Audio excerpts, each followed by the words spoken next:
birçok medeniyete ev sahipliği yapan, bu şehrimizin sorunlarıyla dertleşen, bu şehre ve insanlarımıza gönül vermiş bir kardeşiniz olarak bugün sizlerle bir araya gelerek Siirt'imizin daha güzel yarınları için yola çıkacağız. Siirt Belediye Başkanlığı için adaylığımı ve inşallah halkımızın güven ve desteğiyle şehrimize, insanımızın hizmetine sunmayı düşündüğümüz çalışmaları sizlerle paylaşacağım. Tecrübelerimizle Siirt'e daha fazla katma değer sağlamak, halkımızın ihtiyaçlarına en uygun çözümler sunmak için buradayız.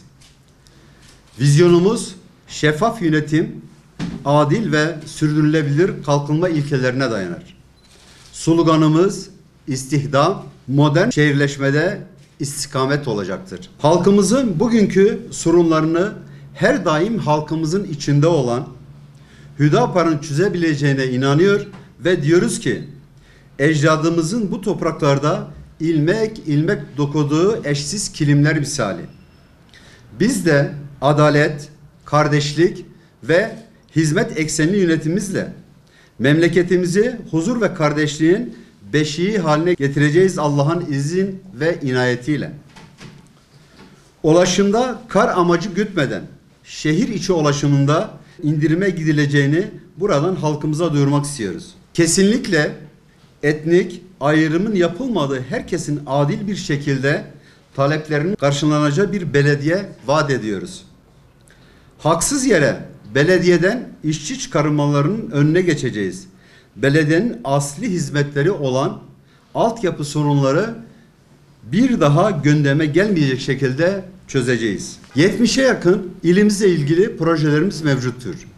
Yeni bir şehir planlaması ile trafik sorunlarını çözümleyerek yeşil alanları arttırma, kentsel dönüşüm projeleri ile çevre dostu enerji verimliliği ve modern konutlar sağlama, ulaşım ve trafik yönetimi, toplu taşıma ağını güçlendirme, ulaşımı kolaylaştırma, bisiklet alanları ve yaya dostu alanları arttırma. Belediye Eğitim Akademisi kuracağız. Eğitim Akademisi'nin içerisinde bulunan laboratuvarlar ve salonlar, 3D yazıcı eklemeli imalat laboratuvarı, ders çalışma salonları, bilgisayar salonu, yapay zeka salonları ve benzeri salonlar. Botan Nehri'nin kenarına, içerisinde barbekülerin ve çardakların olduğu, ailenizle rahat, huzurlu piknik yapabileceğiniz, vakit geçirebileceğiniz yeni, çok donanımlı mesire alanı yapacağız. Malumunuz serinlemek amacıyla her yıl Botan Çayı'nda ne yazık ki gençlerimiz boğulmaktalar. Yeni evlenecek gençlere çeyiz, düğün yemeği gibi konularda evlilik yardımı yapacağız.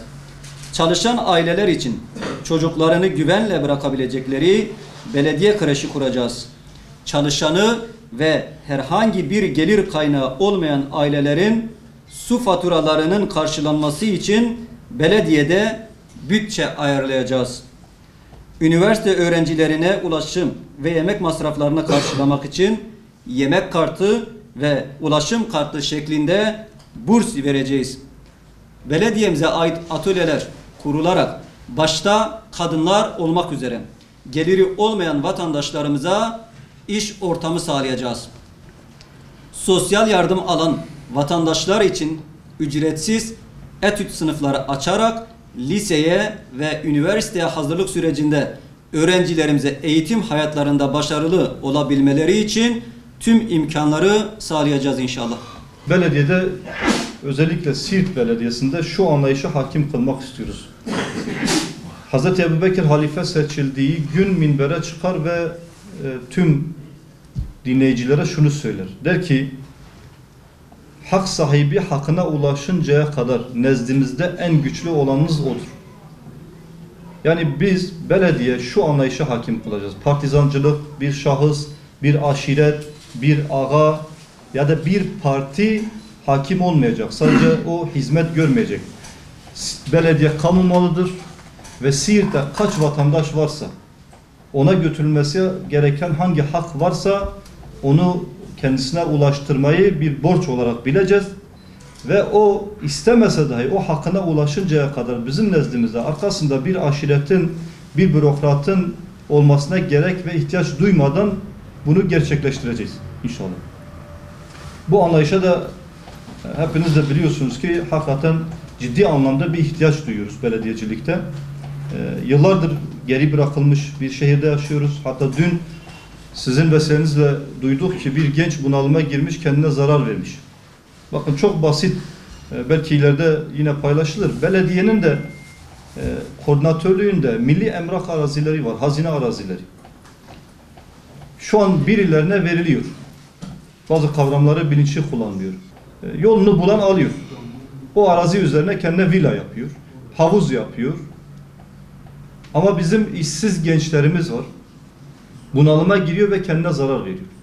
Çok basit bir yöntemle sadece o araziler üzerine kurabileceğiniz bir veya iki sera ile biraz da eğitim vererek o genci iş sahibi yapabilirsiniz. İş sahibi olduğu zaman evlenecek. Evlendiği zaman belki yarın öbür gün o seracılık üzerinden istidama, üretkenliğe geçebilecek. Uyuşturucudan korunmuş olacaksınız. Çeşitli hastalıklardan korunmuş olacaksınız o genç. Mesela uyuşturucuyla mücadele, ahlaksızlıkla mücadele bu şekilde yapılması lazım. İşimizi zorlaştıran biraz partizancılık anlayışıdır. Yıllardır şehrimize kaybettirdi. İstiyoruz ki artık vatandaşlarımız bu handikaptan çıksınlar. Kendilerini buradan kurtarsınlar ve gerçekten kendilerine hizmet edecek. Çünkü diğerlerine yeterli bir fırsat ve imkan verildi. Ne yapabilecekleri ortaya çıktı. Ama biz denenmemişiz. Bir kere de bizi denemelerini kendilerine sizin vesilenizle söylüyoruz.